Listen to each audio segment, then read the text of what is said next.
This is reality. জামাত এই জায়গায় আপনাদের ভালোবাসায়, দোয়ায়, সমর্থনে, আল্লাহ তাআলার মেহেরবানিতে এই জায়গায় বলতে চাই। এই জন্য আমরা দেখেছেন যে 11টি দল আমরা হাতে হাত মিলিয়েছি। আমরা এই জাতিকে নিয়ে সামনের দিকে এগিয়ে যেতে চাই ইনশাআল্লাহ। যুবক যুবতী ভাই বোনেরা, আমরা আল্লাহর মেহেরবানিতে তোমাদের হাতে বেকার ভাতা তুলে দেব না। তোমাদের হাতে বেকার ভাতা তুলে দিয়ে এই জাতির যুবক যুবতীরা বেকার বিশ্বের দরবারে এই লজ্জাজনক পরিচয় আমরা দিতে চাই না। বরঞ্চ তোমরা আমাদের কলিজার টুকরা, বুকের ধন। আমরা তোমাদেরকে দক্ষ জনবল হিসাবে গড়ে তোলার জন্য যা দরকার তাই করব। এরপরে তোমাদের হাতে হাতে সম্মানের কাজটি আমরা তুলে দেব।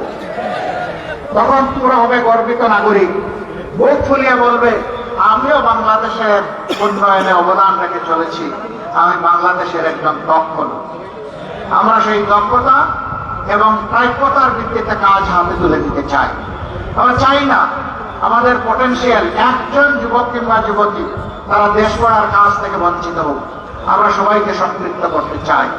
বেকার ভাতা দেওয়া মানে বেকারত্বকে উৎসাহিত করা, এই কাজ আমরা করব। আমরা বেকারত্ব দূর করতে চাই, বাধার বদলে আমরা কাজ হাতে তুলে দিতে চাই। যুবকরা কি মন খারাপ করেছেন? দেখে হাত তুলে বলেন তো, আপনারা কি বেকার ভাতা নিতে চান? আপনারা আপনাদের দক্ষ হাত কাজের জন্য পেরেশান হয়ে খোলা রাখবেন, সে হাত আমরা ভরে দেবো ইনশাআল্লাহ। মাদেরকে আমরা কথা দিচ্ছি ইনশাআল্লাহ আপনাদের ভালোবাসায়, সমর্থনে, দোয়ায় উঠে আমরা যদি আল্লাহ তাআলার মেহেরবানিতে দেশ গড়ার সুযোগ পাই, আপনার ঘরে, চলাচলে, কর্মস্থলে, সব জায়গায় আপনাকে সম্মানিত করা হবে, মর্যাদা দেওয়া হবে এবং শতভাগ নিরাপত্তা ইনশাআল্লাহ নিশ্চিত করা হবে। বড় শহরগুলোতে মেয়েদের চলাচলের জন্য আলাদা যোগাযোগ ব্যবস্থা গড়ে তোলা হবে। জায়গায় জায়গায় পুরুষের জন্য অনেক ব্যবস্থা আছে, মহিলাদের জন্য কোনো ওয়াশরুমের ব্যবস্থা নাই, নামাজের ব্যবস্থা নাই। ইনশাআল্লাহ সেই উদ্যোগগুলো আমরা নেব। আমি তখন দেশে বিদেশে ভ্রমণ করি, তখন যারা বিমানের কর্মচারী বা ক্রাফটের কর্মচারী বাংলাদেশি যারা, তারা অনেকে এসে বলে, আমরা কি আপনারা আসলে যদি চাই তাহলে মাথায় এক টুকরা কাপড় দিতে পারবো? আমাদেরকে এই অপশনটাকে খুলে দেওয়া হবে? মাঠের দিকে তাকাইয়া বলি, মা, যদি আল্লাহ সেই সুযোগ দিবেন, দিয়ে থাকেন, তাহলে সকল ধর্মের লোকেরা তাদের ধর্মীয় পোশাক আশাক করতে পারবে, কাউকে বাধা দেওয়া হবে না। তোমার জন্য তোমার দুয়ার, অন্যের জন্য অন্যের দুয়ার খুলে যাবে, কোনো সমস্যা নেই। সম্মানিত ভাইয়েরা, 90 মুসলমানের দেশে 54 বছর পরে একটা মেয়ে, একটা মা আমাকে কেন এই প্রশ্ন করবে জানতে চাই। ইনশাআল্লাহ সকল ক্ষেত্রে তার সমাধান করা হবে, আল্লাহ চাই। সিন্ডিকেট মুক্ত বাংলাদেশ আমরা গড়ে তুলব ইনশাআল্লাহ। সিন্ডিকেট এখন গোটা বাংলাদেশকে অবশ করে ফেলেছে সর্বক্ষেত্রে। এই সিন্ডিকেট হাত আমরা গুঁড়া করে দেব।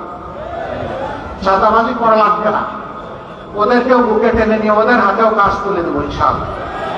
আমি বলেছিলাম, ভয় পেও না চাঁদাবাজ, তোমাদেরকে আমরা সম্মানিত করবো। আমরা ঠিকই বলছি, ইনশাআল্লাহ সম্মানিত করবো, কারণ তোমরা আমাদের সন্তান, তো তোমাদের প্রতি আমাদের দায়িত্ব আছে।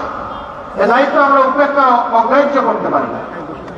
যারা তোমাদেরকে বিপদে নিয়েছে, আমরা তাদেরকেও সুপথে নিয়ে আসবো ইনশাআল্লাহ। সুপথে এসে সবাই দল করুক, তুমিও সেই দল করো, আমার কোনো আপত্তি নেই। কিন্তু তোমাকে সমাজে আর লজ্জাজনক পরিচয়ে আমরা পরিচিত করে রাখতে চাই না, ওই জায়গা থেকে উদ্ধার করতে চাই। আপনারা দোয়া করবেন। 12 তারিখ ইনশাআল্লাহ আপনারা সবাই যাবেন, মা বোনদেরকে নিয়ে যাবেন। কোন দুর্বৃত্ত যে কোনো জায়গা থেকে, যে কোনো পোশাকে যদি আপনার বুকের অধিকার কেড়ে নিতে চায়, আপনারা কি তাদের বিরুদ্ধে রুখে দাঁড়াতে পারবেন? বাংলাদেশ জেগে আছে, বাংলাদেশ জেগে থাকবে। তরুণরা ঘুমায় নাই। যেই তরুণরা বুকের রক্ত দিয়ে নতুন বাংলাদেশ এনেছে, সেই তরুণরা ইনশাআল্লাহ তাআলা আযীম পরিবর্তনের বাংলাদেশ গড়ে তুলবে ইনশাআল্লাহ। যুবক যুবতীরা তৈরি হোক, আগামীর বাংলাদেশ প্রস্তুত করছি তোমাদের হাতে তুলে দেওয়ার জন্য। সেই গুরু দায়িত্ব নেওয়ার জন্য তোমরা তৈরি হয়ে যাও। আমি এখন আপনাদের সামনে যশোরের 6টি আসনে 11 দলের পক্ষ থেকে যাদেরকে আমরা সংসদ সদস্য পদপ্রার্থী করেছি আপনাদের খেদমতের জন্য, সেবার জন্য, তাদেরকে আপনাদের কাছে আমরা আমানত হিসাবে প্রথমে যশোর 1 সম্ভবত একটা শ্বাস, তাই না? মাশাআল্লাহ, আমরা ডানপন্থী ভাই ডান দিকে আসেন, বাম দিকে দেব না। জি,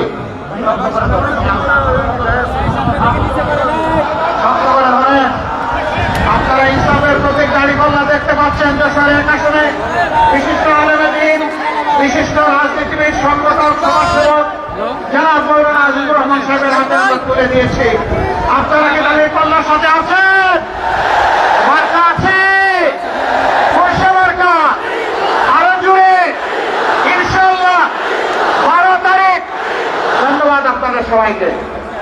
এরপরে যশোর 2 ঢাকা মুসলিউদ্দিন ফরিদ, তিনি একজন চিকিৎসক, দীর্ঘদিন তিনি বিলেতের মাটিতে দক্ষতার সাথে পেডিয়াট্রিক কার্ডিয়াক সার্জন হিসাবে অত্যন্ত সুনামের সাথে কাজ করছিলেন।